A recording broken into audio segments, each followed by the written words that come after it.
के तपाईलाई आफ्नो कुइनाको बाहिरी भागमा दुखाइ भइरहेछ या मुठी पार्न समस्या परिरहेको छ या कुनै भारी सामान उठाउँदा हात नै झर्ला जस्तो भएको छ? यदि यस्तो हो भने तपाईलाई भएको हुन सक्छ टेनिस एल्बो।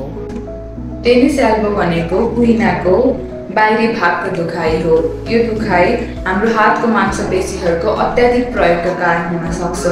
टेनिस खेलाडीहरूमा मात्र नभइकन धेरै बेरसम्म कम्प्युटर चलाउने व्यक्ति, बरुङ्गो सामान उठाउने व्यक्ति र तपाईले हातलाई डोर्याएर डेराएर धेरै नै प्रयोग गर्नुहुन्छ भने तपाईहरुमा टेनिस एल्बोको समस्या देखिन सक्छ।